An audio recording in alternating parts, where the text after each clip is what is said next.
शासन आपल्या दारी या अभियानाच्या माध्यमातून सरकारच्या ज्या ज्या योजना आहेत त्या लोकांपर्यंत पोहोचण्यासाठीचं हे अभियान होतं आणि याच्यावर आता मनसेकडून जो आहे तो प्रश्न उठवला जातोय। तुम्ही हे करताय, शासन आपली दारी जो हे होता त्याच्यावर तुम्ही प्रश्न उपस्थित करताय, तुमच्याकडून आता प्रेस कॉन्फरन्स देखील घेण्यात आली आहे। नेमके काय तुमच्याकडे असे पुरावे आहेत ज्याच्या माध्यमातून तुम्ही याच्यावर टीका करता?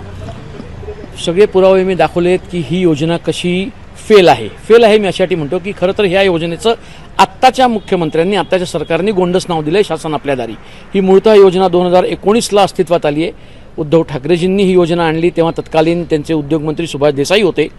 या योजनेच्या माध्यमातून 10 लाख बेरोजगारांना युवक युवतींना महाराष्ट्रातला रोजगार मिळावा, त्या अनुषंगाने कर्ज उपलब्धता व्हावी म्हणून ही योजना आणली गेली।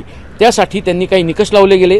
ते निकषांची पूर्तता करण्यासाठी या शासनाने जिल्हानिहाय समिती स्थापन केली की त्या समितीच्या माध्यमातून त्या निकषांची जी पूर्तता करायची, ती पूर्तता झाल्यावरती ते प्रकरण त्यांनी ज्या बँका ठरवल्या आहेत 25 ते 30 बँका शासनाने ठरवल्या आहेत त्यांच्याकडे ते जाईल आणि त्यांनी तो वित्तपुरवठा करायचा।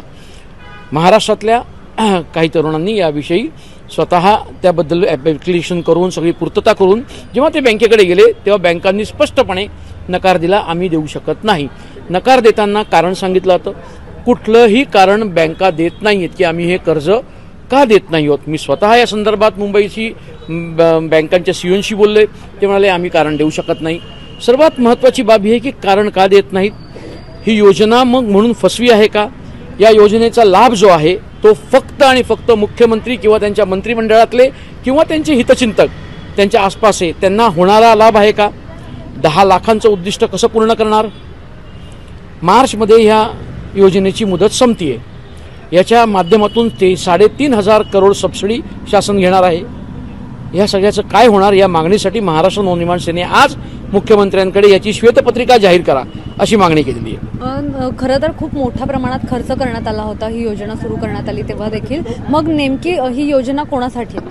हाच प्रश्न आम्ही विचारतोय मुख्यमंत्र्यांना की जर का, आणि मी स्वतः या संदर्भामध्ये 3 महिन्यांपूर्वी मुख्यमंत्र्यांकडे पत्रव्यवहार केलेला आहे, तोही मी दाखवला। त्या पत्रामध्ये मी तक्रार केलेली की अशा पद्धतीने बँका नकार देत आहेत, पण त्याच्यावर 3 महिन्यामध्ये मला एकही उत्तर आलेलं नाही मुख्यमंत्र्यांकडनं। मग मी काय समजायचं, महाराष्ट्र नवनिर्माण सेनेने काय समजायचं की नक्की ही योजना आणली आहे कोणासाठी, याचा लाभ नक्की तुम्हाला द्यायचा आहे कोणाला, याचं उद्दिष्ट तुम्ही नक्की कसं पूर्ण करणार आहात?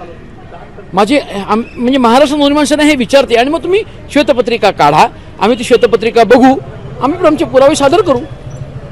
नेमकी मग या योजनेच्या माध्यमातून किती जण तुमच्या कॉन्टॅक्टमध्ये आहेत की ज्यांनी खरंच बँकमध्ये जाऊन अशी चौकशी केली आहे?